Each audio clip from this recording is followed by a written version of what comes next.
ডেঙ্গুর প্রকোপ উত্তরোত্তর বৃদ্ধি পাচ্ছে। ডেঙ্গুতে আক্রান্ত হয়ে মৃত্যুর ঘটনাও ঘটেছে। পশ্চিম মেদিনীপুরে ডেঙ্গুতে আক্রান্ত হয়ে মৃত্যু হয়েছে নাবালকের। তবে এই বর্ষার মরশুমে শুধু ডেঙ্গু নয়, ডেঙ্গুর পাশাপাশি মশাবাহিত রোগ, জলবাহিত রোগ, জ্বর, কাশির উপসর্গ দেখা যাচ্ছে ছোট ছোট শিশুদের মধ্যে।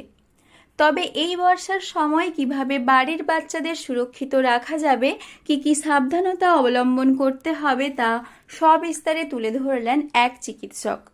পশ্চিম মেদিনীপুরে ইতিমধ্যেই 12 বছরের এক বালকের মৃত্যু হয়েছে ডেঙ্গুতে, যার পর আতঙ্ক বাড়ছে। তবে আতঙ্ক নয়, সতর্ক ও সচেতন থাকার নিদান দিচ্ছেন চিকিৎসকেরা। চিকিৎসকের পরামর্শ মেনে চলুন, বাড়বে না ডেঙ্গু।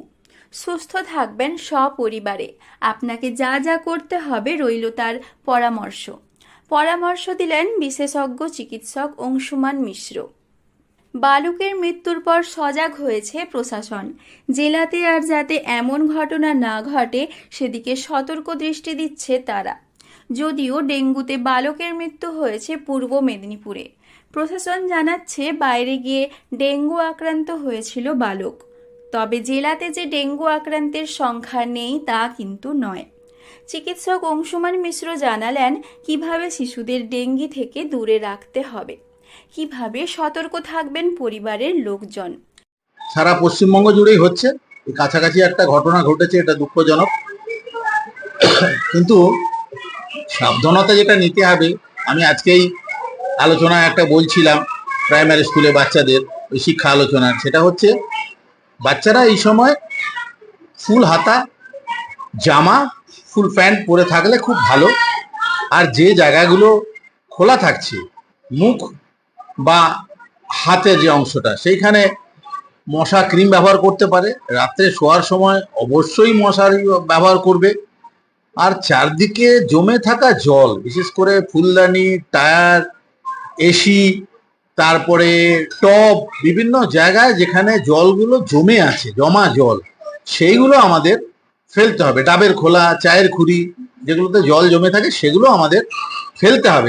এটা সবাইকে হাত লাগাতে হবে। আর ঝোপঝাড়গুলো পরিষ্কার করতে হবে, মশা যাতে জন্ম না নেয়। এইবার জ্বর যদি হয় তখন কিন্তু আমাদের মাথায় রাখতে হবে ডেঙ্গু ম্যালেরিয়া হতে পারে। ডেঙ্গুতে মৃত্যু হয়, রক্তপাত হয়ে মৃত্যু হয়, স্ট্রোক হয়ে মৃত্যু হয়। ম্যালেরিয়া তো সেরিব্রাল ম্যালেরিয়াতে মৃত্যু হয়, তো এই এনকেফ্যালাইটিসেতেও মৃত্যু হয়। তবে এই মৃত্যুগুলো আটকাতে গেলে আমাদের কি করতে হবে, জ্বর এলে মাথায় রাখতে হবে, জ্বর হলে আমরা প্যারাসিটামল ছাড়া অন্য কিছু দেব না, এবং স্বাস্থ্যকেন্দ্রে নিয়ে যাব, হাসপাতালে নিয়ে যাব, ডাক্তারবাবু পরামর্শ নেব, রক্ত পরীক্ষা করাবো। রক্ত পরীক্ষা করলে কিন্তু ম্যালেরিয়া ডেঙ্গু দুটোই ধরা পড়ে যায়।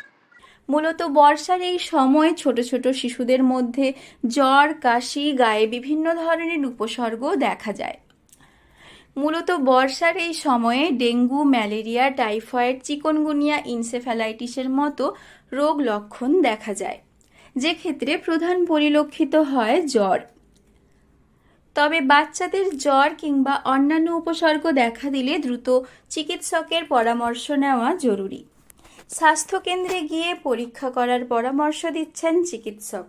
এছাড়াও বাড়ির চারপাশ পরিষ্কার রাখা, জল জমতে না দেওয়ার পরামর্শ দিচ্ছেন তিনি। চিকিৎসকের পরামর্শ মতো ওষুধ খাওয়া উচিত বলে মত চিকিৎসকের। বেশ কিছু নিয়ম মানলে সুস্থ থাকা যাবে অনায়াসে। পশ্চিম মেদিনীপুর থেকে রঞ্জন চন্দ্রের রিপোর্ট, লোকাল 18 বাংলা।